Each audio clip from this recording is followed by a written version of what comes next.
कबीरदास जी कहते हैं कि अगर मैं इस पूरी धरती के बराबर बड़ा कागज बनाऊं और दुनिया के सभी पेड़ों की कलम बना लूं और सातों समुद्रों के बराबर स्याही बना लूं, तब भी गुरु के गुणों को लिखना संभव नहीं है। राधे राधे। राधे राधे चार बातों में मनुष्य का कल्याण है। 1. वाणी के संयम में। 2. अल्प निद्रा में। 3. अल्प आहार में। 4. एकांत के भगवत समरण में। राधे राधे। जिन खोजा तिन पाइया, गहरे पानी पैठ, मैं बपुरा बूढ़न डरा, रहा किनारे बैठ। अर्थ, जो लोग लगातार प्रयत्न करते हैं, मेहनत करते हैं, वह कुछ ना कुछ पाने में जरूर सफल हो जाते हैं। जैसे कोई गोताखोर जब गहरे पानी में डुबकी लगाता है तो कुछ ना कुछ लेकर जरूर आता है, लेकिन जो लोग डूबने के भय से किनारे पर ही बैठे रहे हैं, उनको जीवन पर्यंत कुछ नहीं मिलता। भक्ति स्वतंत्र सकल सुख खानी, बिनु सत्संग न पावहीं प्राणी, पुण्य पुंज बिनु मिलहि न संता, सत्संगति संसृति कर अंता।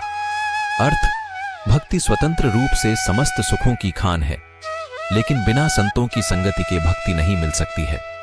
पुनः बिना पुण्य अर्जित किए संतों की संगति नहीं मिलती है। संतों की संगति ही जन्म मरण के चक्र से छुटकारा देता है। राधे। दूसरे का भरोसा मत करो। एक किसान के पास एक गाय और एक घोड़ा था। वे दोनों एक साथ जंगल में चरते थे। किसान के पड़ोस में एक धोबी रहता था। धोबी के पास एक गधा और एक बकरी थी। धोबी भी उन्हें उसी जंगल में चरने को छोड़ देता था।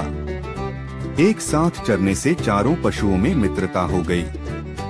वे साथ ही जंगल में आते और शाम को एक साथ जंगल से चले जाते थे।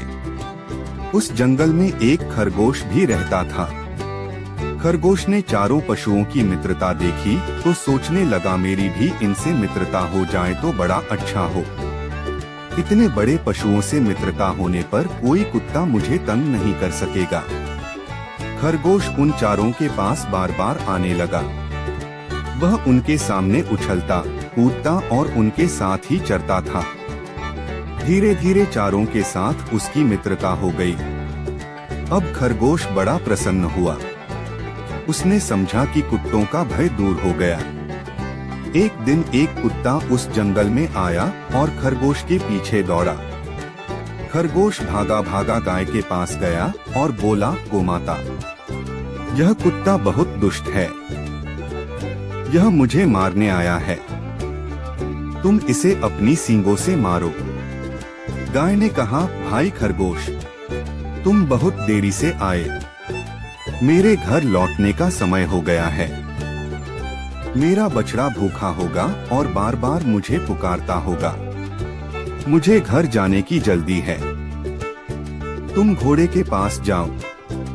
खरगोश दौड़ता हुआ घोड़े के पास गया और बोला, भाई घोड़े, मैं तुम्हारा मित्र हूँ। हम दोनों साथ ही यहाँ चरते हैं। आज यह दुष्ट कुत्ता मेरे पीछे पड़ा है। तुम मुझे पीठ पर बैठाकर दूर ले चलो। घोड़े ने कहा, तुम्हारी बात तो ठीक है, किंतु मुझे बैठना आता नहीं। मैं तो खड़े खड़े ही सोता हूँ। तुम मेरी पीठ पर चढ़ोगे कैसे? आजकल मेरे सुम बढ़ गए हैं। मैं न तो तेज दौड़ सकता हूँ और न पैर फटकार सकता हूँ। घोड़े के पास से निराश होकर खरगोश गधे के पास गया। उसने गधे से कहा, मित्र गधे, तुम इस पाजी कुत्ते पर एक दुलत्ती झाड़ दो तो मेरे प्राण बच जाए। गधा बोला, मैं नित्य गाय और घोड़े के साथ घर लौटता हूँ। वे दोनों जा रहे हैं। यदि मैं उनके साथ न जाकर पीछे रह जाऊं तो मेरा स्वामी धोबी डंडा लेकर दौड़ा आएगा और पीटते पीटते मेरा कचूमर निकाल देगा। मैं अब यहाँ ठहर नहीं सकता। अंत में खरगोश बकरी के पास गया। बकरी ने उसे देखते ही कहा, खरगोश भाई, कृपा करके इधर मत आओ। तुम्हारे पीछे कुत्ता दौड़ता चला आ रहा है। मैं उससे बहुत डरती हूँ। सब ओर से निराश होकर खरगोश वहाँ से भागा। भागते भागते वह जाकर एक झाड़ी में छिप गया। कुत्ते ने बहुत ढूंढा किंतु उसे खरगोश का पता नहीं मिला। जब कुत्ता लौट गया तब खरगोश झाड़ी में से निकला। उसने चारों ओर देखा और संतोष की सांस ली। फिर वह बोला, दूसरों का भरोसा करना सदा धोखा देता है। अपनी सहायता अपने आप ही करनी चाहिए। भला आदमी। एक धनी पुरुष ने एक मंदिर बनवाया। मंदिर में भगवान की पूजा करने के लिए एक पुजारी रखा। मंदिर के खर्च के लिए बहुत सी भूमि, खेत और बगीचे मंदिर के नाम लगाए।